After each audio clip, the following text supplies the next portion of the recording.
예, 정치비상구 2부 순서 바로 시작하도록 하겠습니다. 민주당 김기표 의원 나오셨습니다. 안녕하십니까? 안녕하십니까? 네. 경기도 부천시를 김기표입니다. 반갑습니다. 의원님 제가 외모를 보고 이제 깜짝 놀랐던 게 문재인 전 대통령이 오신 줄 알았어요. 그런 얘기 많이 들으셨죠? 네, 좀 자주 듣습니다.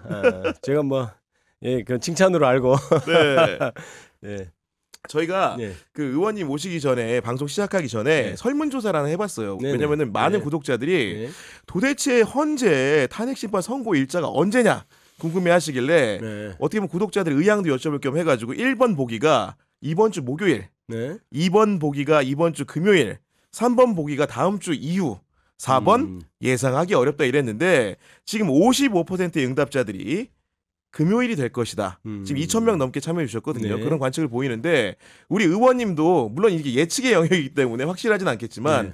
금요일쯤 하게 될까요, 도대체? 네. 이게 이제 이성적으로 추론할 수 있는 영역을 넘어버렸죠. 저번 주까지가 거의 마지노선이 어제까지. 네. 더 양보해도 어제 정도까지가 이성적으로 추론해서 이렇게 될 것이다인데 이제 어제가 안 됐으니까 그냥 찍는 겁니다. 이거는 그냥 찍는 영역이어서 저는 이번 주 금요일, 목요일 이 정도, 금요일 네. 정도 생각합니다. 목요일하고 금요일 중에 선택하려면 금요일로 할 것 같은데요. 아니 그 과학적인 좀 툴을 빌려서 좀 여쭤보면은 네. 검찰 재직 중에 예를 들면은 그 기소를 했을 때 네. 피고인이 있고 당사자인 기소 조치인 검찰이 있기 때문에 검찰도 법원이 언제 선고할 때가 궁금할 때가 있지 않습니까? 그런 경우에 좀 어떻게 알아봅니까? 그런데 이거는 네. 조금 다른 게요. 네. 일반 형사 재판은 선고일을 미리 알려주죠. 아 미리 선고일을 미리 결심할 알려주기 때 그렇죠. 예. 결심할 때 네. 언제 선고하겠다 알려주기 때문에 조금 다르고 헌법재판소의 결정 같은 경우는 관례적으로 선고 며칠 전에 이렇게 알려주는 것이어서요. 조금 네. 내용은 다릅니다. 그런데 통상 우리가 노무현 전 대통령하고 박근혜 전 대통령 사건을 유추해서 2주는 안 넘어갈 거다 이렇게 생각해서 늦어도 저번 주 금요일까지는 날 거다 이렇게 보통 그러니까요. 생각을 했지 않습니까? 그런데 이번에는 아마 물론 박근혜 전 대통령 때도 그 불복 프레임이 굉장히 강했죠. 아주 강했는데 많았죠. 네. 그때보다는 또 다른 것이 뭐냐면 그 일부 추정하는 극우 세력들이 이제 법원 침탈까지 하고 그다음에 헌법재판소에 대한 공격이 도를 좀 넘은 상황이어서 네. 조금이라도 좀 문제가 있게는 안 할 그런 생각으로 좀 늦어지는 것 같은데요. 아까도 얘기했듯이 이제 헌법재판관 8인 정도만 네. 그분들도 혹시 모르지 않을까요? 언제 선거할지 그런 상황인 것 같습니다. 아 정말로 누구도 알 수 없는 예측 불가 영역으로 가고 있는데 네. 이번에 그 헌재 탄핵 심판에서 국회 네. 측 대리인단으로도 참여를 하셨잖아요. 네. 그 상황인데 직접 이제 심판장에도 가보신 거죠. 네, 저는 계속 갔죠. 네, 가서 본 그 피청구인 윤석열의 모습 좀 어떻게 느껴졌습니까? 저희 이제 탄핵소추단입니다. 탄핵소추위원은 이제 정청래 그렇죠, 법사위원장이고 네. 탄핵소추단 일원으로 계속 현장에서 봤는데 윤석열 대통령이 얘기하는 건 속된 말로 입벌구라고 하잖아요. 입만 열면 거짓말이다 이런 표현이 딱 맞을 정도로 전혀 사실이 아닌 얘기들을 하고 다 지금 부하들한테 다 떠넘기고 자기 자신은 인정하지 않은 것이었는데요.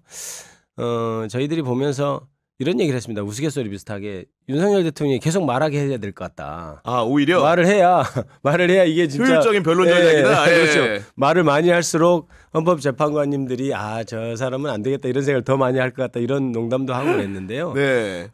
다 모든 국민이 보셨겠지만은 자기가 한 일이 아무 일도 안 일어났다고 하고 그다음에 물 위에 떠 있는 달 그림자 같은 것이라고 하고 그러니까요. 그다음에 네. 자신들이 계획했던 것이 뭐 무능하다고 표현하면 맞을지 모르겠는데 무능해서 성공하지 못한 것을 그래서 우리가 계몽령 지금 뭐 이렇게 하물며 그렇죠. 네. 그렇게 얘기를 하고 있지 않습니까? 그건 누가 봐도 너무나 어이없는 말이어서 헌법재판관님들이 잘 판단할 거라고 저는 그렇게 생각하고 있습니다. 그리고 제가 이제 이력 조사를 해보면 의원님 같은 경우에 검찰 재직 중에 네네. 그 반부패 수사일 옛날 특수일부라 그랬죠. 그렇죠. 예. 근무도 하셨는데 네. 사실 윤석열 피청구인도 그에 네. 못지않게 사실 특수통 검사라는 그렇습니다. 레떼리가 따라다니는 네. 사람인데 네.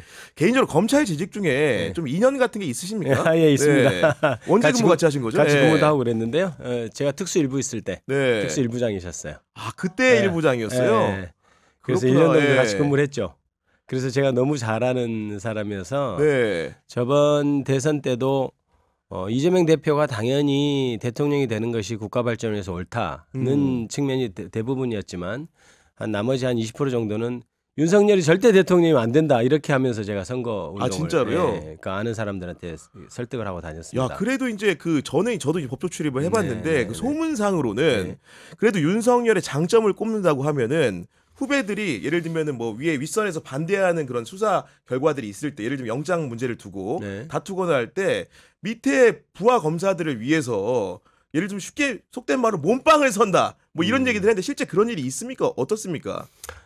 그런 일이 구체적으로 얘기하기는 좀 어렵고요. 그 말을 하기보다 윤석열을 대통령으로 만든 말 한마디가 있잖아요. 네. 저는 사람에 충성하지 않는다. 이 말이 저는 모든 사람들이 속았지만 저는 그 말을 할 때 저게 가장 윤석열다운 말이다 이렇게 생각했습니다. 그래요? 그 현장에서 네. 그거를 제가 국정감사였던가요? 맞아요. 네. 그걸 지켜보면서 가장 윤석열다운 말이다 이렇게 생각했던 것이 뭐냐면 그 윤석열 대통령은 자기 위에 아무도 없다고 생각했던 사람이에요. 만인지상이구나. 그렇죠. 그러니까 네. 생각해 보십시오. 어렸을 때부터 일본 유학, 일본 문부생 장학금 받은 아버지, 교수 아버지 밑에서 네. 자랐지 않습니까? 등치도 크고요. 그러니까 남한테 어디 뭐 싫은 소리 안 듣고 자란 그렇죠. 네. 그런 사람이고, 그다음에 주위 친구들한테도 이게 약간 골목대장처럼 하고 자랐고, 그다음에 오히려 고시를 늦게 한 구수했다고 하지 않습니까? 그러면서 같은 동기들이 다 동생들이잖아요. 나이로 치면. 그러니까 제가 좀 참 재밌었던 것이 검찰에서는 나이와 관계없이 기수가 굉장히 엄격하죠, 원래는. 잘 아시지 않습니까? 예. 위계질서가 강해서 저보다 나이 어리지만 선배한테 깍듯이 하고 이렇거든요. 말도 잘 안 놓고 그러는데 윤석열 대통령 워낙 기수가 그 기수에 비해서 나이가 많으니까 네. 그 위에 기수 사람들 다 형형하고 그랬던 사람이에요. 야, 그러니까 네. 검찰 조직 그 위계질서가 강한 검찰 조직 내에서도 윤석열 대통령이 다 이게 내가 최고의 약간 이런 그런 생각이 있어서 그때 사람에 충성하지 않는다는 말은 난 누구한테도 충성하지 않아. 저는 이렇게 이 말이고 네. 그게 가장 윤석열 대통령다운 말이다 이렇게 생각했는데 그게 마치 이게 조직에 뭐 객관적으로 사람한테 뭐 개인적으로 어떻게 한다 이렇게 들려서 공정과 상식처럼 됐는데 저는 그 말이 정확한 의미는 그거였다고 저는 생각하고 있습니다. 그때 당시 말했을 때부터. 네. 제가 그 말을 하는 걸 듣고 현장에서 야 이건 가장 윤석열다운 말이다 이런 얘기까지 했으니까. 아니 그 예를 들면 부장방에 가면 보통 이제 검사가 평검사 같은 경우에는 네. 당시 이제 그 뭐 부부장이나 이렇게 계셨나요? 아니, 수석이었나요? 부부장, 네, 그런 거 예, 아니었고 예. 평검사 때 들어가시면 네. 보고를 부장한테 직접 할 일이 있잖아요. 네. 그때 보면 과거에 원하지 않는 보고를 하게 되면은 네. 그분 특유의 뭐 예를 들면 태도 같은 게 좀 있습니까? 뭐 네. 예, 그 뭐 굉장히 좀 이렇게 이게 싫어하고 네. 화를 내면 굉장히 무섭죠. 그러고 면전에서 예, 경로도 좀 하고 예, 이렇게. 그렇습니다. 예. 욕도 좀 하고 좀 그래 좀 거친 사람이죠. 굉장히. 그래서 이제 저희들이 제가 저번에 이제 대선 국면을 다시 한번 말씀드리 그 이제 구체적인 기억을 좀 말씀드리는 건 조금 어폐가 좀 있어서 말씀 안 네. 드리는데 제가 그런 얘기는 했어요. 그러니까 제가 오히려 예언자처럼 다 맞춘 사람처럼 됐는데요. 네. 심지어 전쟁 날 거다. 저 사람 대통령 전쟁 날 거다까지 제가 예언이 아니고 그렇게 말하고 다녔어요. 절대 저 사람 대통령이 되면 안 된다. 저 사람은 전쟁까지 일으킬 사람이다. 이렇게 얘기했는데 제일 첫 번째 얘기했던 것이 일단 저 사람은 미안한 표현으로 그냥 무식하다. 왜냐하면 보통 부장 정도 되면 조금 일이 줄어요. 검찰 이제 보통 그렇죠. 평검사들이 보통 일을 통상적으로. 하고 네. 그러면 이제 통상 부장들은 이제 책이라도 갖다 놓고 읽는 책이라도 한단 말이에요. 그런데 그런 게 없었어요. 전혀. 예, 네. 그래서 이렇게 그리고 자기가 이렇게 얘기하는 것이 수사해서 좀 조금 알게 된 작은 지식 가지고 모든 걸 다 아는 것이냐 그렇게 얘기를 하고 좀 그런 걸 보면서 저 사람이 대통령으로서 그 능력이 안 될 텐데 노력도 안 하고 이런 생각을 제가 많이 했고요. 그다음에 이제 인사에 있어서도 자기 아는 사람을 쓸 거다 이런 얘기도 많이 하고 다녔고 그런데 이제 작년만 해도 제가 그랬죠. 저 사람 전쟁 날 거다 얘기하고 다녔는데 그것마저 되면 안 되는데 큰일입니다. 제가 그런 얘기를 했었거든요. 계엄 전에. 네. 그런데 이제 나중에 보니까 이제 전쟁까지 실제로 일으키려 했던 것이 드러나 제가 지금 소름 돋싹한 그런 겁니다. 그래서 뭐 너무 구체적으로 얘기하기는 네. 좀 그래서 아니 하나만 더 보태면은 보통 윤석열 차단이라는 그 네. 표현이 좀 따라다니잖아요. 네. 실제로 이제 인사 챙겨주는 거 보면은 네. 그런 스타일이 나타나는데 실제로 같은 조직 안에서도 자기가 좋아하는 사람, 네. 싫어하는 사람 표가 나게 합니까 원래? 그게 엄청나게 강한 사람이죠. 그러니까 자기 패밀리라고 생각하면 엄청나게 잘 챙겨주고 네. 아니면 철저하게 배제하고 그래서 그 전에 문재인 정부인가요? 그때 처음 윤석열 당시 총장이 되고 나서 첫 인사가 공안이나 이런 기획까지 다 특수통으로 채워졌던 게 있어요. 그래서 제가 그 인사 내용을 보고 그때 저는 이제 밖에 있었습니다만은 야 이거 완전히 윤석열에 의한 인사구나 이런 얘기까지 제가 했었으니까요. 혼자 맘대로 한 인사 같은 그렇죠. 느낌을 받았다는 거죠. 그러니까 모든 네. 특수통들이 다 공안이나 원래 특수통들이 가지 않는 자리까지 다 그렇게 채웠으니까 그게 그래서 이제 특수통들이 다 검찰을 장악하는가? 네. 이거는 굉장히 문제가 있는데 왜냐하면 특수통하고 공안통은 조금 색깔이 좀 다릅니다. 결이 많이 다르죠. 예, 특수통은 네. 그냥 공안 사건에서 필요한 검사의 어떤 상 같은 게 있거든요. 공안에서는 좀 위계 질서가 좀 확실하고 네. 그다음에 어떤 전체적인 정책을 위해서 조금 조율하고 이런 면도 강한데 특수검사는 조금 기질이 달라요. 약간 전투에 막 능한 사람이라. 그러니까요. 네. 이런 사람들이 공안 가면 탈날 텐데 했는데 나중에 결국 정부 아래에서 윤석열 총장이 그때 당시 총장이 이제 들이받고 했던 것들이 다 그런 네. 사달이었다고 저는 보고 있습니다. 근데 이제 보니까 저는 더 놀라웠던 거는 이제 예를 들면 수사기관의 조사를 받는 대응의 과정이었는데 네. 본인이 일평생을 검사로 살았는데 어떻게 체포영장 집행에 불응한다거나 심지어 공수처 체포 이후에도 구속 이후에도 수사기관에 나오기만 하고 조사를 안 받는다거나 묵비권을 한다거나 이런 상황들을 보면서 어떤 생각이 좀 드셨습니까 개인적으로는? 예. 예, 이제 어떤 느낌이냐면요. 아니 법을 가장 잘한다는 사람이 저렇게 하는 게 법을 잘하는 것을 이용해서 오히려 그러는구나. 그러니까 검찰이었을 때 가장 곤란한 행동을 검찰이었을 때 상대방이 했을 때 가장 곤란한 그 패를 행동을 아니까. 네. 그렇다는 생각을 했습니다. 그러니까 안 나오면 어쩔 건데, 이런 류의 생각. 그다음에 네. 내가 진술 거부하면 어쩔 건데 이런 거를 하고 있다고 생각했고요. 오히려 그동안 윤석열 정부에서 보여줬던 모습이 뭐였냐면 유리한 것은 법에 따라라 이렇게 주장했지만 불리한 것은 법을 막 무시하고 했던 그러니까요. 행동들이었거든요. 네. 그게 다 일맥상통한다고 저는 봅니다. 그래서 이번 수사 과정에서도 법에 엄격히 규정된 체포영장 정식적으로 발부되고 2심 정에서도 다 문제없다고 한 체포영장에 대해서도 집행을 전혀 따르지 않고 그다음에 와서도 체포돼서 와서도 수사권 없다 하면서 아예 진술을 거부해버리고 네. 이런 것들이 그동안 윤석열 정부에서 보여줬던 모습 그리고 윤석열 개인의 캐릭터를 가장 잘 드러내는 것이다 이렇게 생각. 오히려 오히려 법을 그냥 무시하는 태도. 그게 글쎄요. 저도 검사 출신으로서 그게 좀 이해가 안 가는데. 글쎄요. 그건 한번 물어봐야 되나 되다 보니까 헌재에서 만약에 파면 결정이 내려지더라도 과연 그가 승복은 할 것인가 이런 생각까지 듭니다 지금. 네. 비상계엄이 우리가 상상할 수 없는 일이었지 않습니까? 상식적으로 상상할 수 없는 일. 모두가 처음 들었을 때 야 이거 무슨 누가 페이크 뉴스 아니야? 가짜 뉴스 아니야? 네. 이렇게 했을 정도로.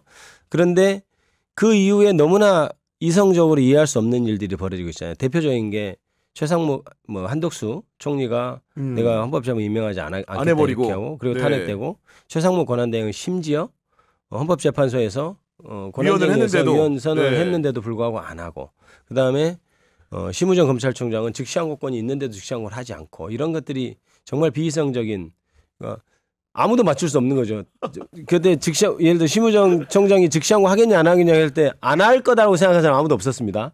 아마 대부분 다 한다고 할 했죠. 거라고 예. 했는데 그게 다 틀린 것은 이성적으로 판단할 수 있는 시대가 아니게 된 느낌이에요. 비이성의 시대이기 때문에. 비이성의 시대인데 비이성의 시대가 아니고 그 사람들이 하는 행동이 그런 거죠. 그런데 그러니까 마치 말도 안 되지만 헌법재판소에서 이게 지금 탄핵 결정을 해도 저기서 안 나가면 어떡하지 이런 그런 얘기까지 나오고 있는 정도니 이건 정말 국가의 기틀을 무너뜨리는 행위들을 지금 하고 있는 겁니다. 지금 권한대행부터 마찬가지고요. 오늘 권한대행이 그러니까 승복하라고 승복하라고 했다는데 그래서 니나 잘 지켜라. 너도 한번 안 지키겠다. 니부터 지켜라. 지금 그런 말이 바로 나오잖아요. 유체이탈화법이라고 그렇죠. 그러더라고요. 예. 그러니까 당신이나 일단 마흔역부터 임명하시오 이런 말이 바로 튀어나올 정도로 누구한테 하는 말인지 모르겠습니다. 말씀 나누고 있는 와중에 사라강님이 김기표 의원님 응원하고 건강 조심하시라고 하면서 슈퍼챗을 보내주셨는데 너무 감사드립니다. 아유, 감사합니다. 네. 그리고 그런 내용인데 이어서 말씀드리면은 또 이제 그런 수를 자꾸 이제 쓰다 보니까 최근에 출소 이후에 그의 태도를 보니까 첫날에만 이제 변호인단 통해서 메시지를 내고 지금 조용합니다. 그 침묵의 수라는 것도 뭔가 좀 이렇게 간계가 있지 않을까 이런 의심이 좀 들거든요. 예. 아까도 이제 저도 물론 추측입니다. 근데 추측이죠. 네. 아까도 얘기했지만 윤석열이 떠들면 떠들수록 불리합니다. 그쪽에는 윤석열한테는 제가 보기에 그리고 헌법재판관들이 보기에 저도 검사 시절에 마찬가지고 지금도 마찬가지입니다만은 법원이나 헌법재판소 이런 분들은 이게 오히려 자극하거나 밖에 여론들이 하는 게 안 좋다는 이렇게 생각들이 많아요. 그러니까 그래서 네. 밖에서 나와서 자기가 극우 세력을 선동하는 모습을 보인다든지 아니면 야 기각해야 돼 막 이런 식으로 협박하는 듯이 보인다든지 네. 이게 안 좋을 거라고 생각하고 주변에서도 그런 조언을 할 겁니다. 그러니까 헌법재판소 결정까지는 잘 가만히 있으십시오 할 거고요. 네. 아마 내부에서는 관제 정치를 하겠죠. 사람 부르고 만나고 또 어떻게 해라 이렇게 얘기하고 네. 뭐 곽종근 사령관 회의하고 협박하고 이런 것도 있지 않습니까? 그런 일환으로 그런 일들은 다 하되 대외적으로 메시지를 내거나 극우 세력을 선동하거나 하는 것은 아마 결정전까지는 안 할 것 같다 이런 생각이 듭니다. 그리고 저는 이제 헌재 마지막 이제 그 변론기일다에 그 윤석열 피청구의 뒤에 있는 모습을 보고 굉장히 낯이 익었는데 왜냐면 그 정상명 총장 나왔고 네. 그다음에 김홍일 전 중수부장 나와 네. 있고 네. 그다음에 윤갑금 전 대검 반부표장 나와 있고 네. 그다음에 이제 그 이렇게 쭉 이렇게 검찰 출신들이 이렇게 네. 도열에 앉아 있는 모습을 보면서 이게 참 그 김기포 의원님 같은 출신이기 때문에 네. 그 풍경이 되게 좀 어색하게 느껴졌을 것 같아요. 서글픈 풍경이죠. 그러니까 저는 그분들을 다 압니다. 그러니까 개인적으로 물론 그렇죠. 예. 정상명 총장 같은 분은 그 양반이 총장일 때 제가 아주 초임이었으니까 그분은 저를 잘 모르겠죠. 그러나 이제 저는 잘 알고 다 김홍일, 윤곽근 이런 분들 네. 다 잘 아는 분들인데 그때 조직에 있을 때 그래도 나름 존경도 받고 했던 사람들이 실체가 저런 거였나? 약간 이런 서글픔이 좀 들었어요. 그리고 윤곽근 대리인 같은 경우도 보면 우리가 상상할 수 없는 이상한 얘기를 하니까 저 그때 내가 알고 있던 윤곽근 네. 변호사가 대리인이 맞나 이런 생각도 하고 그러니까 저 사람들은 그래서 이런 의문이 드는 거죠. 진짜 저렇게 생각할까? 정말로 네, 법률가적 양심을 가지고 네, 걸고. 저는 진짜 그런 생각했어요. 네. 저 사람들이 진짜 저렇게 생각하진 않겠지. 저는 처음에 헌법재판소에서 대리인단이 이렇게 딱 왔을 때 네. 윤곽근 뭐 그다음에 이제 다른 대리인단도 있잖아요. 얘기를 할 때 왜 변호사들은 그런 건 있습니다. 변호사가 이 사람을 대리할 때 내가 내 뜻에 맞지 않더라도 이 사람이 최선을 다해서 변호한다 이런 어떤 윤리 같은 건 있어요. 그렇죠. 네. 그러니까 당연하지 않습니까? 당연하죠. 예. 그래서 이제 저 사람들은 자기는 그렇게 생각하지 않아도 그렇게 얘기할 거야. 이렇게 처음에 그렇게 생각했어요. 너무나 저건 계엄한 건 저건 누가 봐도 문제가 있잖아요. 계몽령이라 할 수도 없는 거고.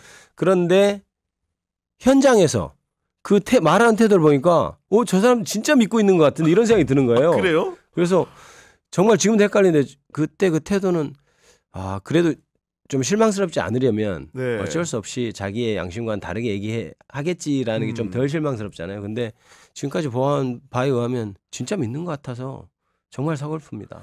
그리고 네. 저는 이제 그분들이 보면은 친정인 검찰 특별수사본부의 수사 과정에서도 네.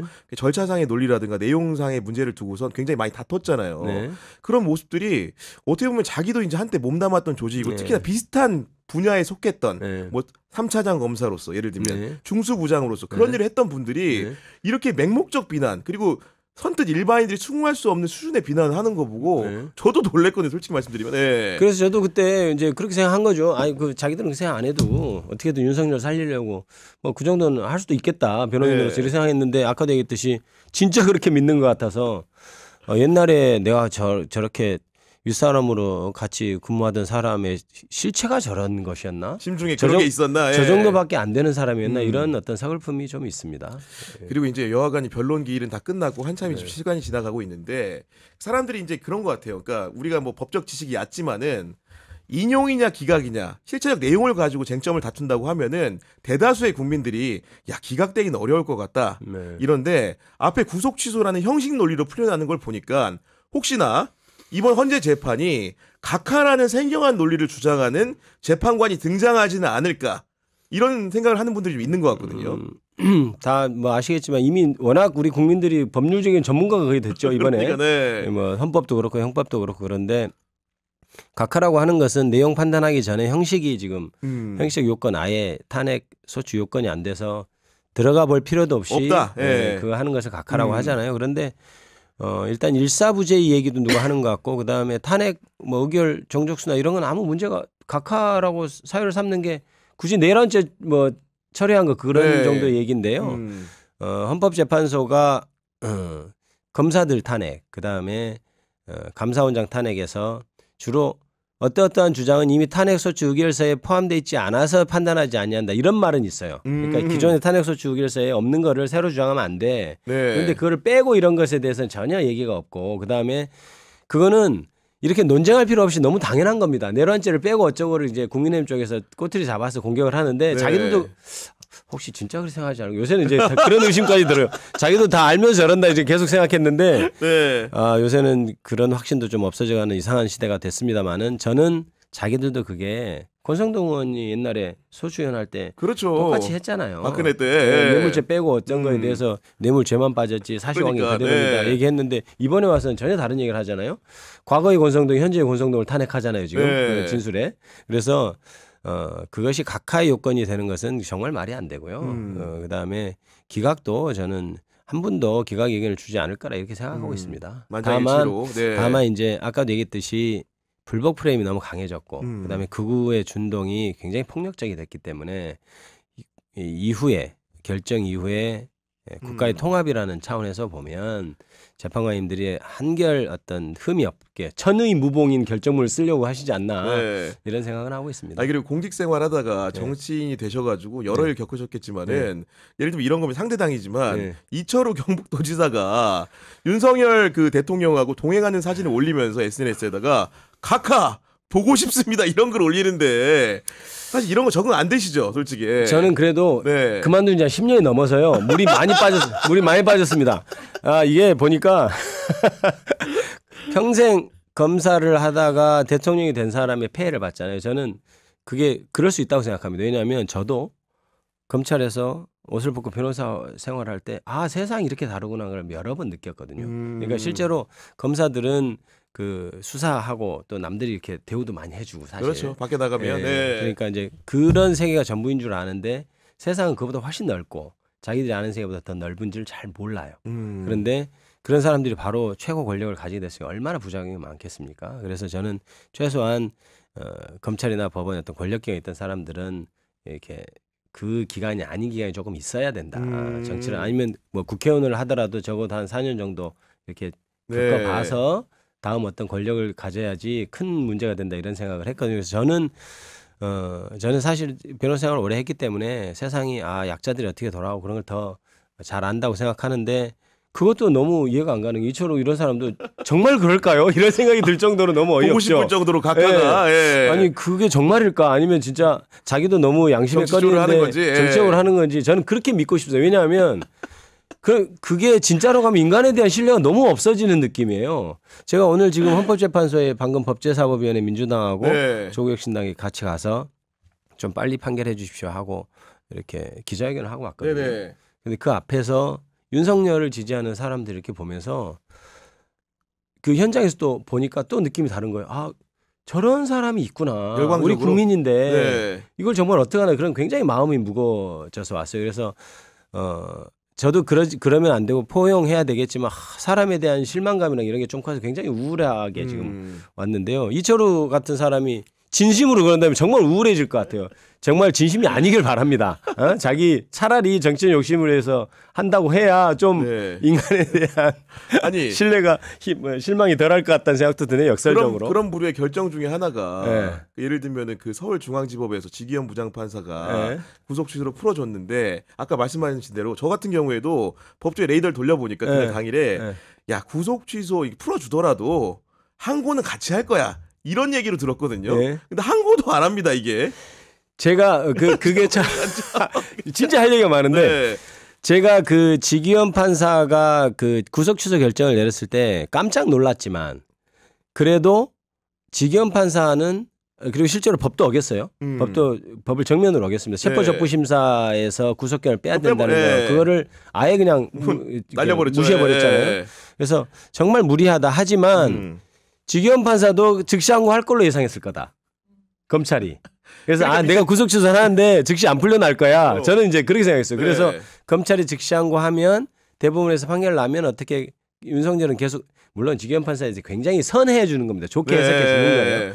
그러니까 왜냐하면 그걸 믿고 싶지 않았기 때문에 정말 무리하게 풀어주려고 했을까라는 것을 믿고 싶지 않았기 때문에 그런 것도 있지만 아마 지기현 판사도 즉시항고를 할 거라고 생각하지 않았을까 이런 생각도 하는데요. 모르겠습니다. 둘이 짜고 정말 야 나 풀어줄 때 즉시항고 하지 마라 이랬는지는 제가 확인되지 않으니까 알 수 네. 없으나 그런데 검찰이 즉시항고 하지 않은 것은 거의 내란 사태 처음 봤을 때만큼 충격적이었어요. 아니 안 한다고? 제가 후배들이 카톡을 막 해요.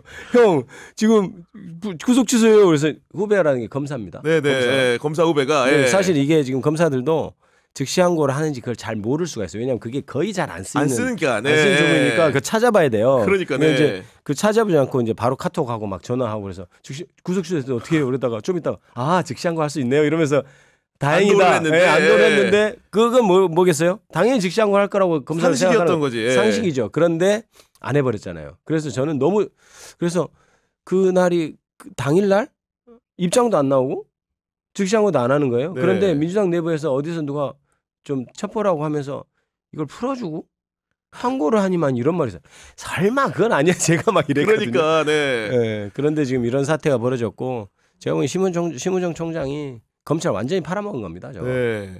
아니 그리고 저는 개인적으로 이런 생각이 있는데 수사기관에서 논한 일들이 이제 비밀적인 측면이 분명히 있지만은 이런 쉽게 얘기해서 내란 우두머리를 풀어주는 문제 같은 경우에는 대검 참모들을 데리고 총장이 회의를 했다고 하더라도 회의록을 남기고 전 국민들한테 공개해야 된다고 봅니다. 그렇죠. 네.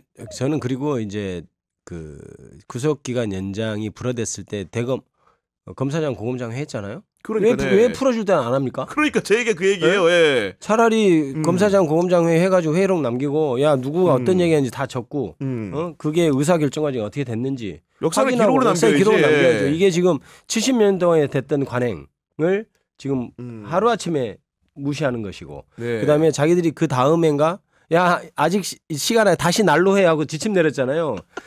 완전 코미디죠. 완전 코미디죠. 예. 그런 것을 지금 결행하면서 총장이 나 부장하고 합의했더니 대충 내 말이 맞는 것 같아 이렇게 할 수는 없는 일이죠. 직할 부대하고만 대화한 거 아주 쉽게 얘기해서. 그렇습니다. 예, 그래서 이게 진짜 심우정 총장은 그 일선에서 묵묵히 일하는 검사들 그 검사들을 보면 정말 자기가 사퇴 아니라 뭘 해도 지금 시원치 않을 판입니다. 저는 그럼 심우정 총장이 도대체 왜 이런 결정을 내렸을까 생각을 해보면 저는 이렇게 보도도 나왔습니다만은 검찰 오비들이 음양으로 압박을 너무 한 게 아닌가. 그런 생각도 들어요. 왜냐하면 그 문자도 돌지 않았습니까?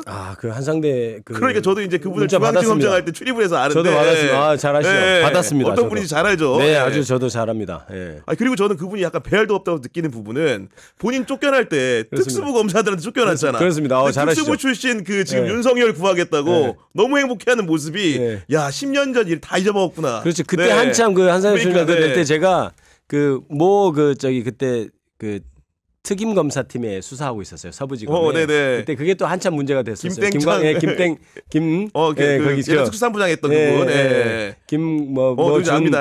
그 양반 김광준 뇌물 받은 걸로 김땡창 그분이 특임 검사에서 맞아요. 그게 또 이제 그때 검찰총장이 한상대 총장이 물러나지 않느냐에 대해서 굉장히 중심에 있었거든요. 그래서 그 일을 잘 아는데 그때 그랬던 분인데 지금 이번에 배알 없다는 것이 그래서 문자가 와가지고 그래서 제가 그랬어요.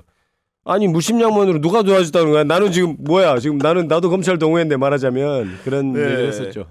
그런 상황이었던 거고 결국은 이제 그 검찰이 보니까 지금 속보가 하나 들어왔는데 드디어 네 번째 신청한 그 김성훈과 이광우의 구속영장을 서부지검이 청구한 것으로 이거는 뭐 사실 늦었지만 당연히 마땅한 바라고 봐야겠죠. 그렇죠. 영장심의위원회인가요? 그거 대해서 영장을 청구하라고 했는데도 안 하면 거의 저것도 최상무급보다 더한 거죠. 저건 당연히 해야죠.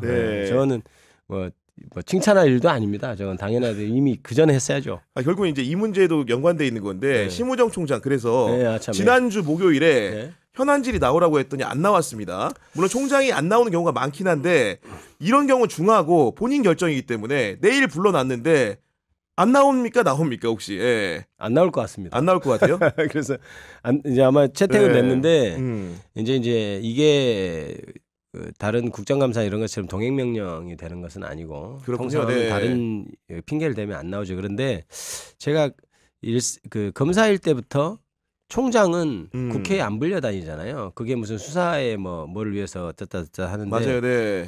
이번에 공수처는 계속 불려다니거든요. 공수처 맨날 나와. 근데 맨날 혼나. 그렇죠. 맨날 혼나고. 근데 저는 그때 이제 검사 어렸을 때 생각으로는 당연히 총장이 나가면 안 되지 이렇게 생각했을 거예요. 외압을 받으면 안 되니까. 그렇죠. 조직 네. 논리로. 그런데 오히려 공수처장이 나와서 여야 의원들이 질타도 하고 뭐 하면서 이게 좀 바로잡혀가는 좀 느낌이 드는 거예요. 네. 그러니까 체포영장 제대로 안 했을 때 저도 막 이렇게 뭐라고 하고 해서 결국은 거기에 각성돼서 공수처장 열심히 해서 2차 체포영장 그 집행에 성공했지 않습니까? 네, 그렇죠. 예. 그래서 수사기관의 어떤 검찰총장 이런 수뇌부들도 저런 식으로 국회 출석해야 되겠다 이런 생각이 들면서 이거 법을 완전히 개정을 해야 될 것 같아요.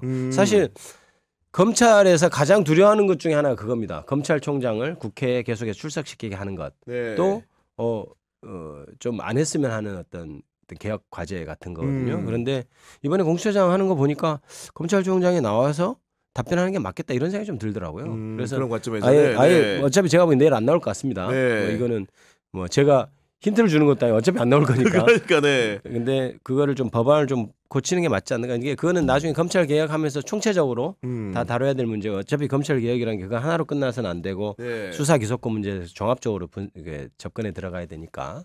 그렇게 하고 아까 말씀하신 것처럼 검찰 로비가 전면적으로 움직였을 겁니다. 그게 그런 것 같아요. 김주현 지금 민정수석이 그 심우정 총장하고 그런 관계인 거 다 있고 굉장히 각별한 관계인 걸 알면서 그렇다면 아예 그 김주현 총장 비롯해서 오비들이 야 이거 한 번만 저기 그냥 수시하고 안 하면 안 되겠니? 대충 이랬을 가능성이 좀 높고요. 다른 뭐 때문에 또 다른 음모론적으로 뭐가 있는지는 그것까지 잘 모르겠습니다. 본질적으로 그걸 제가 그 지경에 사실은 관찰자였지 직접 이제 검사는 아니기 때문에 이해가 안 되는 부분인 건데 추정입니다만은 우리 검찰의 최고 총수였던 사람이 대통령을 배출했는데 이렇게 불미스럽게 끝나면 안 된다라는 동기가 그분들이 그렇게 움직이게 하는 겁니까 지금?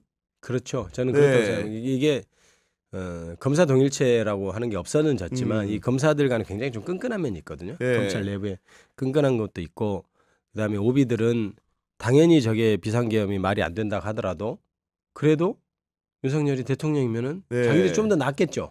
아무래도 그런 생각을 좀 하는 것 같고 그다음에 심정적으로 옛날 검사 출신인데 대통령이 됐으면 좀 무사하길 바라는 마음도 좀 있지 않을까 이런 생각도 듭니다. 미국 구구 대부분의 검사들이 좀 그러지 않을까 그런 걱정이 좀 됩니다. 그런 거고 지금 중앙지검에서 명태균 게이트 수사가 창원지검 수사팀에 올라와가지고 하고 있는 건데 이번 이제 수사 보고서 같은 것들이 외부에 많이 공개되다 보니까 참 특이했던 부분은 김건희 여사에 대한 수사 필요성을 촉구하면서 검사들이 뭐 연설을 했다는 게 있다는데. 그거 처음 봤습니다. 근무하시면 본 적 없으시죠? 그건 처음 봤어요. 예. 그럼 제대로 수사를 할까요, 도대체? 예. 정말 어려운 질문을 하시네요. 근데 보통 수사 보고서라는 원래 형식이 검사가 그 서명하는 게 아니에요. 왜냐하면 수사 보고서라는 것은 검사한테 수사 어떤 계장이 보고한다는 의미예요. 그렇군요. 네네. 그래서 이제 검사가 쓸 때는 수사 보고서라고 하지 않고 뭐 수사 결과서 이런 식으로 해서 자기가 쓰는데 이번에 특이한 게 검사들이 그렇게 한 7명이 연설했지 않습니까? 이제 연설한다는 것은 책임을 분산시키겠다는 거거든요. 한 사람이 해서 찍히면 안 되니까 야, 우리 한 번에 연대 책임으로 그렇게 했다는 거고 누군가가 그래도 우리 정확하게 좀 밝힙시다 해서 쓴 보고서 같거든요. 그게 그러니까 자기 혼자 하기는 부담스러우니까 수사팀이 다 했던 것 같고 그 수사 보고서를 작성하는 그 형식만 보면 좀 열심히 하려고 했던 것 아닌가 이런 생각은 하고 있습니다. 그런데 이제 창원지검의 수사 결과는 굉장히 실망스러웠죠. 그래서 이제 중앙지검으로 와서 좀 잘 될까 했는데 뭐 별 진전이 크게는 없는 것 같아요. 네. 이제 마지막 주제로 이제 얘기를 해야 될 것 같은데 다음 주 수요일에 또 민주당 이재명 대표 그 공직선거법 위반 사건 항소심 선고가 나오는데 1심에서는 뭐 사실은 생각보다 뛰어넘게 그 보면 이제 의원직 상실형이 나왔는데 이번에 좀 결과를 좀 어떻게 좀 관망하고 계십니까?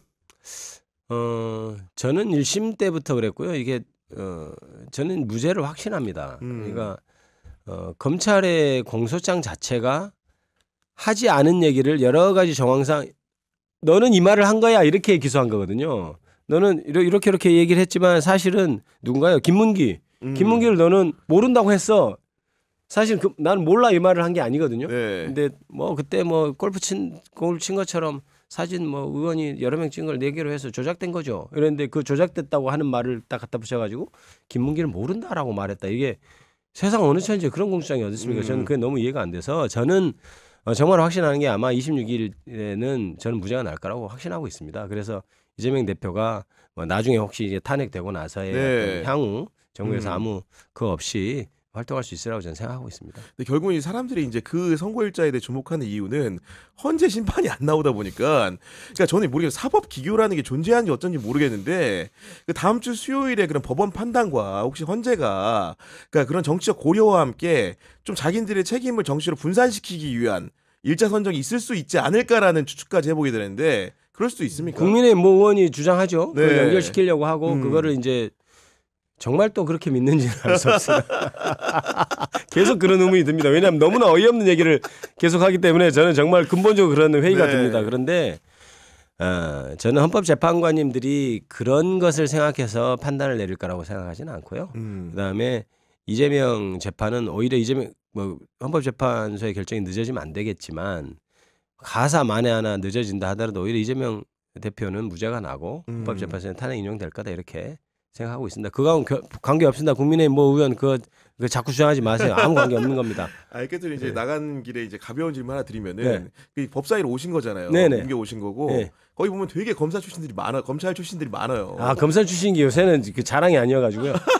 죽을 지경입니다. 네. 조국혁신당이 박은정 의원하고 네네. 이제 교류가 많으실 것 같고 네. 보니까 또 보면 주진우 의원도 보니까 연수원 기수 하나 차이던데. 네, 주진우 의원도 검찰에서 이렇게 네. 같이 근무는 안 했고 아는 사이죠. 오다 가다 그렇군요. 인사하는 예. 사이. 예. 그리고 이제 또 이제 그 다른 의원님도 네. 그 간사 유상범 의원도 이제 유상범 삼성검사도 의원도, 하셨는데 예, 예. 그런 분들하고 솔직히 사석에선 관계가 좀 어때요?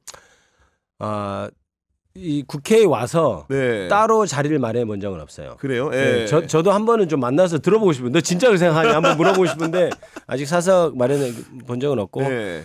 법사위에서 오다 가다 음. 서로 저는 인사는 합니다. 그러니까 아는 사이니까 뭐 잘 지내신 악수 정도 하고 네. 이제 하는데 구체적으로 이렇게 얘기를 해볼 현안에 기회는 대해서 없었습니다. 얘기를? 예. 따로 이렇게 차를 마셔본다거나 그렇군요. 사실 근데 정말 예. 한번 해보고 싶어요. 너 정말 그렇게 생각하니 이상하잖아 이렇게.